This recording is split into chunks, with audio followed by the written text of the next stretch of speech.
Ostatnio oglądaliśmy, jak w Elden Ringu się wychodzi za ściany, się wchodzi w postacie, się wchodzi w tekstury i się szuka różnych rzeczy. Druga część tego filmu będzie poświęcona pewnie dalszej części gry, bo z tego, co wtedy było mówione, twórca tego filmu, czyli Reset, tak? Wtedy jeszcze nie był za daleko w grze, więc nie chciał sobie za mocno spoilować. Dzisiaj mam nadzieję, że ta druga część filmu, jedna z dwóch, bo więcej ich nie zrobił w Elden Ringu, będzie dokładniejsza, będzie więcej ciekawych rzeczy, których może jeszcze nie widzieliśmy. Będziemy wychodzić za mapę, będziemy wchodzić w postacie i będziemy wchodzić w modele, żeby szukać rzeczy, których być może niektórzy z nas jeszcze nie widzieli. Niektórzy być może widzieli, może nawet ja widziałem, nie pamiętam. To się wszystko okaże.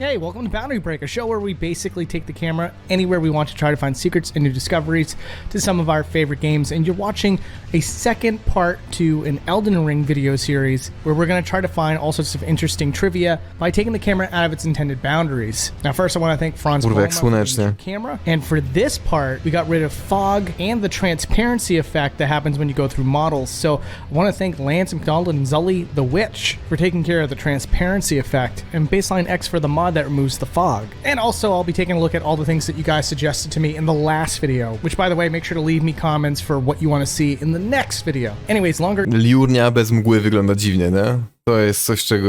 To dla mnie jest dziwne po prostu. Tak samo jak gramy w tego. W GeoGuessera czasem.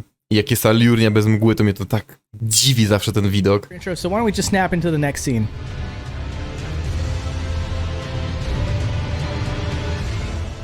So quick disclaimer, I am covering this series as I go through the game, so I'm not spoiling myself to get certain information. Czyli jeszcze nie przeszedł wtedy. That the Beast Clergyman does have his own boss fight later in the game that I have not seen yet, but I do know what that boss form looks like in its second phase, and I do know that for this first phase, there's a lot of details than the one that you might see if you play the game later, but this armor looks a little bit different from the second phase form, and more important than that, if we take the camera underneath that armor, you can see that there are eye sockets and a dog-like snout that you wouldn't be able to see either way. And in fact, this whole segment's going to be dedicated to some creatures that we can now look up close, once again, thanks to the ability to look at enemy models without them fading away. Poczekaj.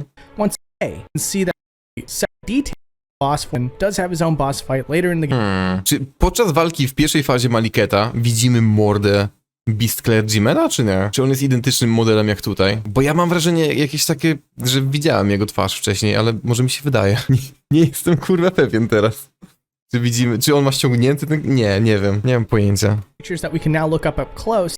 And everybody, no matter how far you are into the game, will know about the grafted scion. Now that he isn't moving around sporadically, we can take the camera over to show you the human form of this grotesque monster up close, revealing some shirts and headpieces to his completely human-like face, as well as where his human form starts to blend in with his mutated husk. And of course, in Mogwin's second boss room, if we take a look inside the cocoon, you can see that there's an entire model inside, despite the fact that the player normally only gets to see the arm.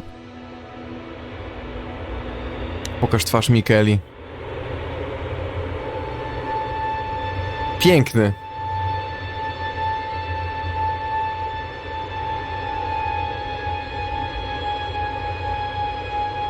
Nie, paskudny tak naprawdę. Ściągnijcie go stąd. Really cool. So there's these enemies that attach themselves to you and can take off a huge chunk of health. Są albinaurycy. Their little potato sacks. But in order to save time on resources or just simply use the beard on this character model, it shares the same model as the Albernaic people, revealing that there's a head inside of the head. And it's not as simple as just having that head in a knapsack, as you can see that his mouth is a completely separate mouth from the mouth that the player gets to see. To jest to, co mówiłem ostatnio, czyli zajebisty zabieg optymalizacyjny, nie? Zamiast tworzyć nowy model, który system by musiał wczytać jeszcze raz, jest model, który jest używany aktualnie, tylko na niego jest zakładana czapka, żeby po prostu sam model czapki był wczytany dodatkowo, a nie ogromny, wielki model całego moba. świetne to jest. And I was pretty excited about this one. Here we got butterflies. And taking the camera close up to the butterflies will show you that the body of the butterfly is fully modeled, but instead of having bug-like features on the top, it seems to have a rounded surface with a little slit down the middle. And let's take a look at some more characters from the round table hold. Now, if you want a more comprehensive look at all the characters without any helmets on whatsoever, there is a video that Zully the Witch put out. I recommend you check that out, but the focus of my show is always just what you can see by moving the camera. And because these characters have certain types of armor on, the features of their faces change with it. But a character like the Dung Eater has his face fully modeled inside the helmet. Twarz Dangitera jest paskudna, nie? Kiedyś oglądaliśmy chyba film z twarzami NPC-ów z Elden Ringa, tylko że bez czapek. Ale nie pamiętam, jak dawno temu to było. Showing a really wide nose and a scar on his right eye, as well as a goatee on his chin. Piękny.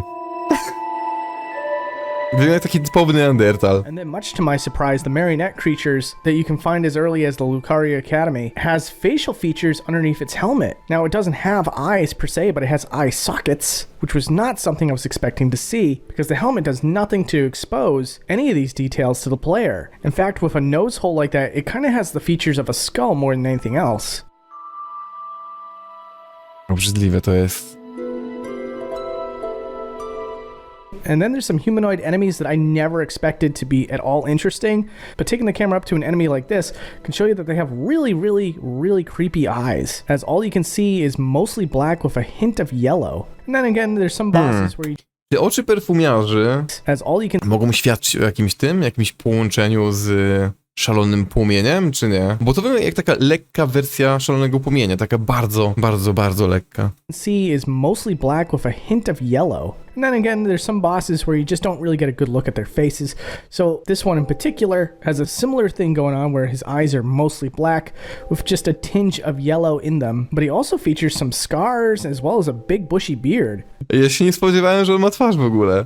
No można było się domyślić, tak? Bo jego seta też można zdobyć, że będzie miał model twarzy pod armorem, ale kurwa dziwnie to wygląda. Albo złoto porządku, może. Czy sama łaska też daje efekty podobne na oczach, nie tylko Frenzy Flame chyba? A może, ale to by znaczyło, że perfumiarze są tarnished, czy nie? Może dopiero tli się ten płomień? Właśnie teraz się zastanawiam, jakie jest połączenie między... W ogóle, jaka jest historia perfumiarzy? Skąd oni się wzięli? I skąd się wzięły ich eksperymenty? Nie wiem, chyba o perfumiarzach żadnego filmu lorowego nigdy nie oglądałem. Może zobaczymy kiedyś. Skątownie, o, no i zajebiście. And of course, then there's this area after you defeat the fire giant with really impressive tornado effects. What we're going to look at here is all the flying beasts that are off in the distance. And it's really shocking to see the level of detail that is on each and every single one of these things, despite the fact that there's so many of them flying at any given time. As it turns out, they're all dragons, and although they are textureless, the geometry and lighting effects makes for a really impressive detail that's far away. And then I wanted to talk about something that we tried to talk about in the first episode, which, by the way, is still worth checking out after this one, as we're not going to revisit everything. But this is one enemy in particular that a lot of people are asking about, and due to the fact that the enemy was disappearing... Czemu takie zbliżenie zrobił na twarz tego dziecka, kurwa, dziewicy? W ogóle nie, ona jest ten. Jak oni się nazywają? Dziewice jakie? Nie pamiętam. Ale no, dziwne było to zbliżenie, to dziecko. Czemu dziewica ma dziecko?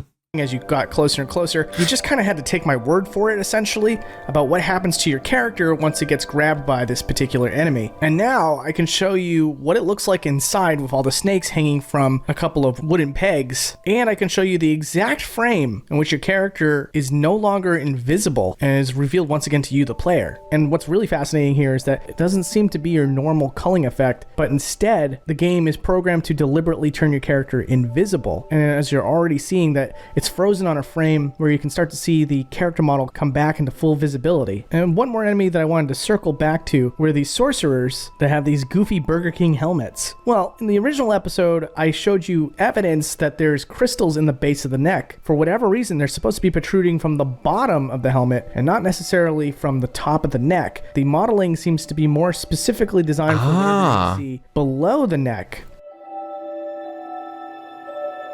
Czyli kryształy pochodzą nie od samego modelu postaci, tylko od hełmu. Dziwne. Dziewice porywaczki. Krajobraz może być moją tapetą. Smoki tornado. Nie, te widoczki, jeśli chodzi o widoczki w Faru Mazura są świetne, nie? Podobny vibe jak to miejsce w DS2. Tam, gdzie się idzie do Ancient Dragona. Że też właśnie jest wielkie miejsce jakby w powietrzu. Wszędzie wokół smoki latają. Może dlatego mi się w DS2 to tak bardzo podoba. Chociaż DS2 grałem przed Elden Ringiem. Może na odwrót. Może w Elden Ringu mi się tak bardzo podoba, dlatego że mi się DS2 podobało. Anyways, with that said, let's do a zoom out of one of the many areas of the game now that we don't have any fog, ruining the beautiful, beautiful shot.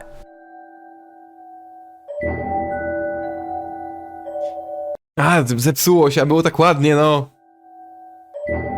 Te gwiazdki latające w powietrzu, w tym zonie Moga i w Ainsel River i w tym drugim River, coś tam. Świetnie to wygląda. Taka nebula po prostu. Kosmos. Dosłownie.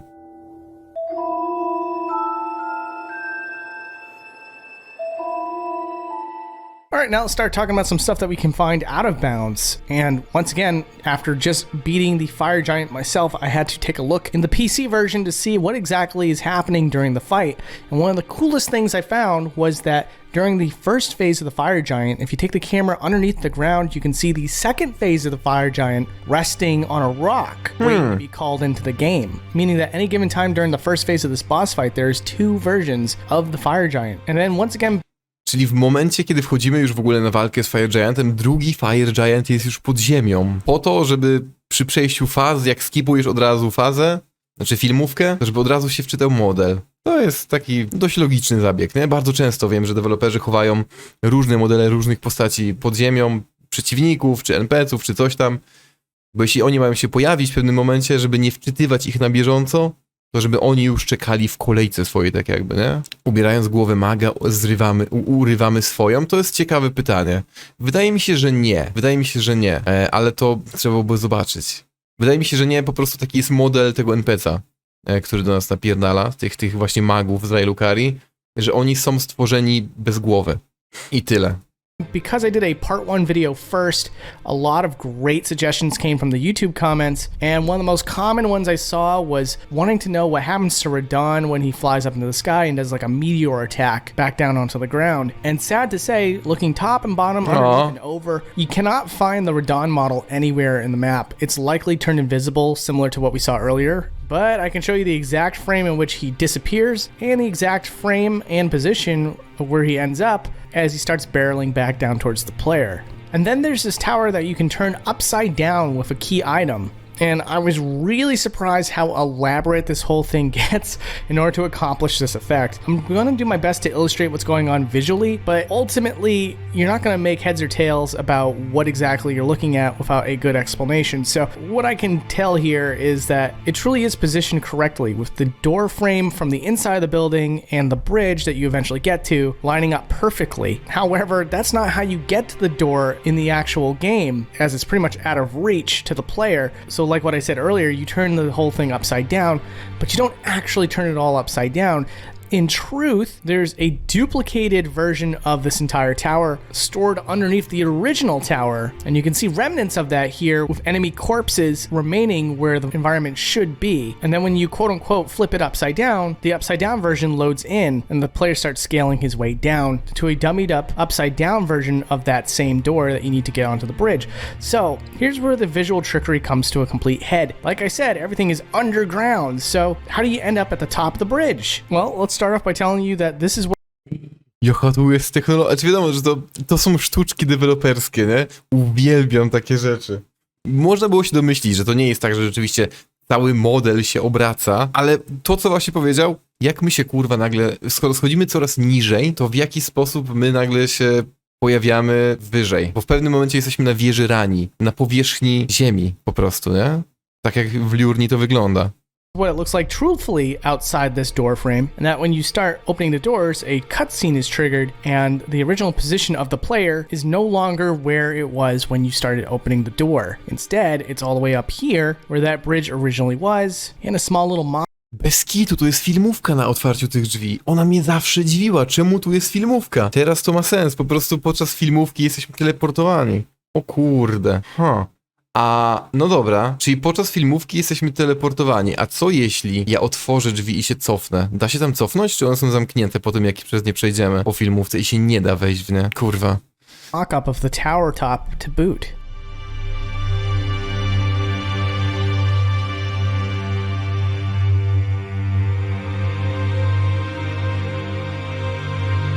Jak będziemy podstawkę przechodzić następnym razem, muszę to sprawdzić.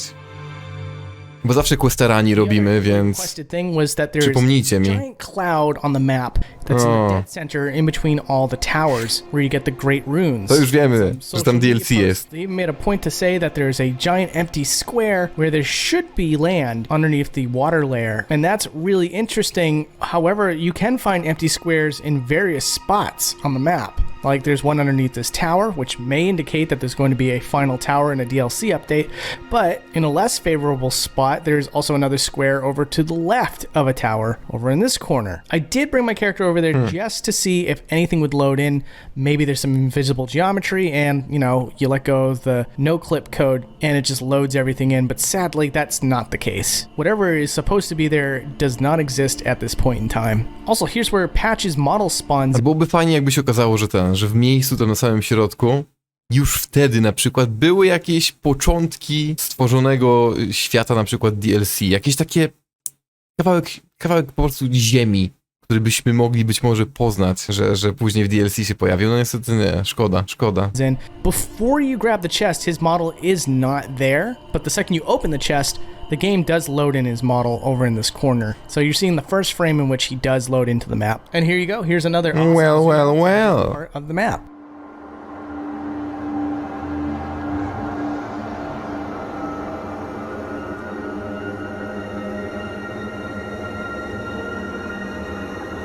Szkoda, że się tło psuje, nie? Wiadomo, że to jest... Deweloperzy nie myśleli, że ktoś tak będzie robić, tudzież rendering na to nie pozwala. Ale fajnie byłoby zobaczyć to w pełnej okazałości. And the reason why I want to talk about Lindell is because it's the example I'm going to be using here for part 2 for what a low poly model version of the same exact city looks like versus the highest quality version. So we've taken the camera over here all the way from a very far distance, and you can see how all the models' qualities are significantly reduced. There's no example better than that, than the dragon that's in the center of the city. Now I'm going to go ahead and transition the scene into what it's supposed to look like when you're actually playing inside the city. I tak jestem zdziwiony, że w ogóle smok jest wczytywany z takiej odległości, nie? Wiadomo, że mało poligonów, że nie ma tekstury i tak dalej, ale jestem zdziwiony, że smok jest w ogóle wczytywany. Dziękuję, Józef.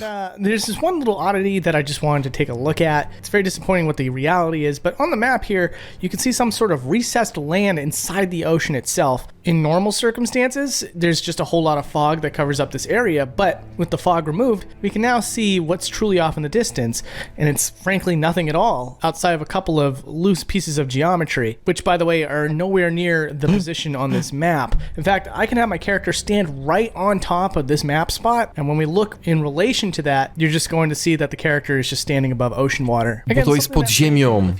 But what's more odd than anything else? To jest część pirackiego DLC, o którym jeszcze nikt nie wie po prostu. Będzie pirackie DLC w motywach pirackich, do którego będzie się dostawało z areny Radana. Na arenie Radana oczywiście są statki, tam przy morzu, więc oczywiście nikt tego nie wie. Ja wam przekażę info od mojego wujka Miyagiego. Dzwonił do mnie ostatnio, zaraz przed patchem nerfiącym Radana, że słuchaj, a propos Radana, ja wiem, że wiesz, że go znerfimy już, ale będzie DLC pirackie. Elden Ring One Piece? Czemu? Nie.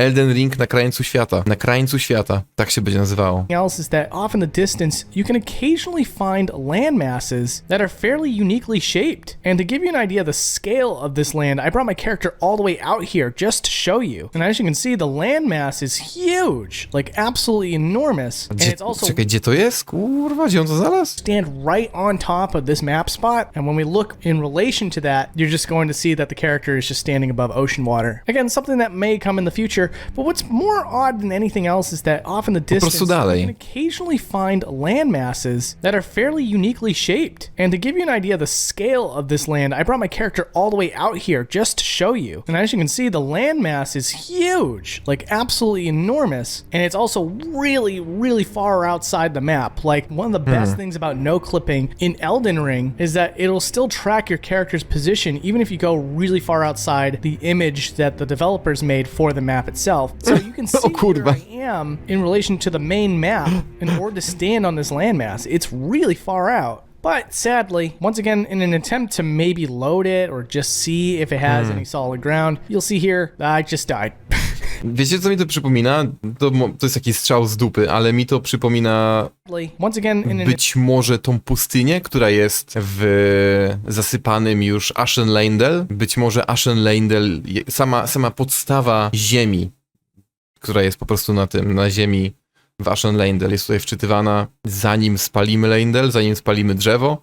Być może, tak strzelam. An attempt to maybe load it or just see if it has any solid ground. You'll see here this area because tree. You may load these fully intended to just be backdrop scenery. And depending where you are, like for example here with the Halig tree, you may load in an entirely different piece of landmass. Once again, here I am on the map. And here's the landmass that is formed in this area. This one's a little more detailed than the one that I just showed you earlier, featuring textures in a higher To mi się kojarzy z kolei z górą Gelmir. I'm just going to show you some really cool footage that I collected that doesn't really have anything important to say other than just it's fun to look at. And I hope you hit subscribe, and hopefully you guys enjoyed this video enough to want to see a part 3. Just let me know if you do. And of course, let me know what you want to see if you have any ideas. Just keep in mind that there is a part 1, so if you haven't seen that yet, I recommend you check that one out first. Widzieliśmy.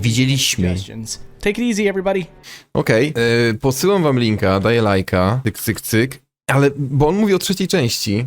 To miało 280 000 wyświetleń, więc wcale nie mało, ale ja szukałem i nie ma nic więcej o Elden Ringu. Elden Ring. No jest ogólnie playlista FromSoftowa, ale to tyle. Są Soulsy, Bloodborne, Stray, Dark Souls 3, bla bla bla, ale o Eldenie są tylko 2 filmiki. Szkoda. Jak będziemy w DS3 grać sobie, obejrzymy ten materiał z DS3, Boundary Break, może tam będzie więcej dziwnych rzeczy.